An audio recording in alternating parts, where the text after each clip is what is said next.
আসসালামু আলাইকুম everyone, welcome back to my channel Arisha Pakshala. হাজির হয়ে গেলাম ঝটপট বিকালের জন্য খুবই মজার একটা নাস্তা রেসিপি নিয়ে। ঘরে থাকা অল্প কিছু উপকরণ দিয়েই তৈরি করে নিয়েছি আজকের এই নাস্তাটা। আশা করছি আপনাদের কাছেও খুবই ভালো লাগবে। তো নাস্তা তৈরির শুরুতে বলে নিয়ে নিচ্ছি 300 গ্রাম আটা। আপনারা চাইলে কিন্তু এখানে আটার পরিবর্তে ময়দাও নিতে পারেন। স্বাদ অনুযায়ী লবণ, 2টি টেবিল চামচ সাদা তেল। এখন আটার সাথে তেল এরকম ঘষে ঘষে মিশিয়ে নিচ্ছি। যত সুন্দর করে মিশিয়ে নেওয়া যাবে ডোটা কিন্তু তত বেশি পারফেক্ট হবে। আর ডো পারফেক্ট হলে নাস্তাটাও কিন্তু অনেক বেশি সুন্দর হবে। মাখিয়ে নেওয়ার এক পর্যায়ে দেখবেন এরকম মুঠ করলে মুঠ বাঁধবে, তখন বুঝতে হবে যে ভালোভাবে মাখিয়ে নেওয়া হয়েছে। এখন নিয়ে নিচ্ছি পানি, নর্মাল পানি।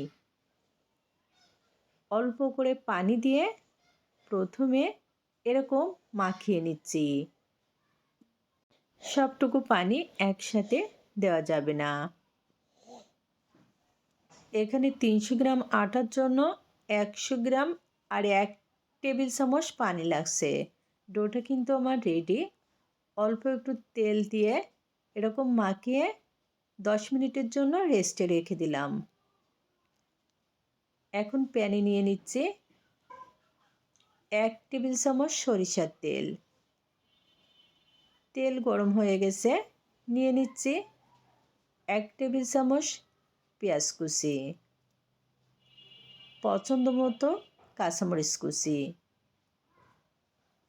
1 থেকে 1.5 মিনিট এরকম একটু লো আছে ভেজে নিচ্ছি। দেখুন ভাজা হয়ে গেছে। তো এরকম এক সাইড করে এখন নিয়ে নিচ্ছি ডিম। এখানে আমি একটা ডিম নিয়ে নিলাম, আপনারা চাইলে কিন্তু বাড়িয়ে দিতে পারেন। স্বাদ অনুযায়ী লবণ। এখন এরকম একটু ভাজা ভাজা করে নিয়ে পেঁয়াজ কাঁচামরিচের সাথে ভেজে নিচ্ছি। তবে আপনারা চাইলে কিন্তু আলাদা করেও ডিমটা ভেজে নিতে পারেন। তবে এরকম একসাথে ভাজলেও কিন্তু কোনো সমস্যা নাই। দেখুন ভাজা ভাজা হয়ে গেছে। এখন নিয়ে নিচ্ছে অল্প একটু হলুদের গুঁড়া। হলুদের গুঁড়া দিলে কিন্তু কালারটা সুন্দর আসবে। আর নিয়ে নিচ্ছে আলু, সিদ্ধ আলু। আলু এরকম গ্রেটারে গ্রেট করে নিচ্ছি। এখানে বড় সাইজের একটা আলু নিয়েছি। আর হ্যাঁ, আরেকটা কথা হচ্ছে, চাইলে কিন্তু আপনারা আলু হাত দিয়েও ম্যাশ করে নিতে পারেন। দিয়ে দিলাম 1 টেবিল চামচ ধনিয়া পাতা কুচি। এখন আবার সব মিলিয়ে 2 মিনিট মতো একটু নেড়ে চেড়ে ভাজা ভাজা করে নিচ্ছি। অর্থাৎ সব উপকরণগুলো ভালো করে মিশিয়ে নেড়ে চেড়ে নিচ্ছি। এতে করে কিন্তু নাস্তাটা অনেক বেশি টেস্টি হবে। এই শীতের সময় কিন্তু এরকম একটা নাস্তা বিকালের জন্য খুবই টেস্টি। দেখুন পুরটা রেডি। আর এদিকে ডোটাও কিন্তু ভালোভাবে সেট হয়ে গেছে।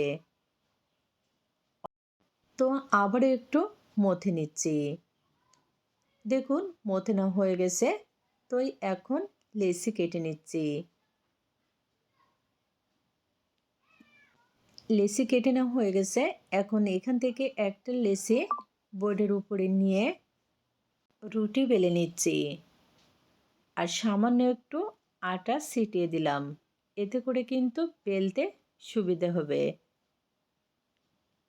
দেখুন মিডিয়াম সাইজের একটা রুটি বেলে নিয়েছি। এই রুটি কিন্তু খুব বেশি মোটা হবে না।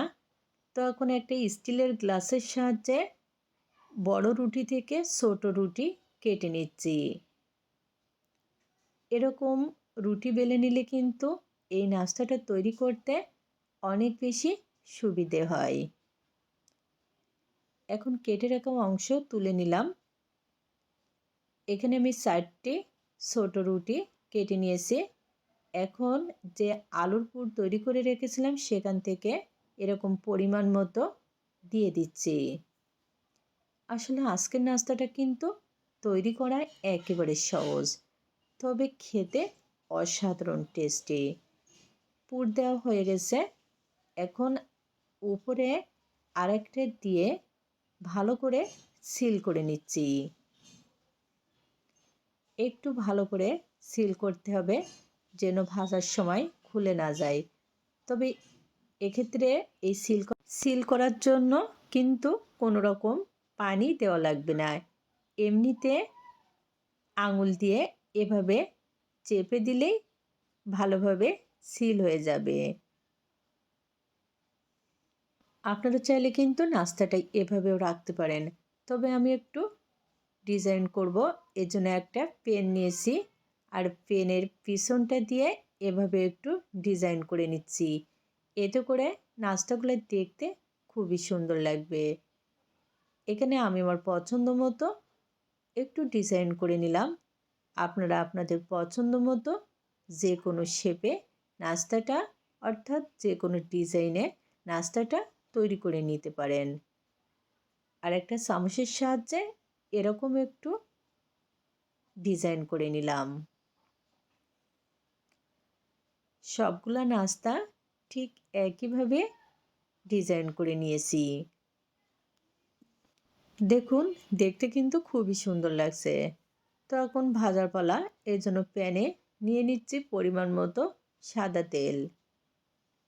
তেল ভালোভাবে গরম হয়ে গেছে। একে একে নাস্তা দিয়ে দিচ্ছি। আর হ্যাঁ, এই পর্যায়ে কিন্তু চুলার আঁচটা মিডিয়ামে রাখতে হবে।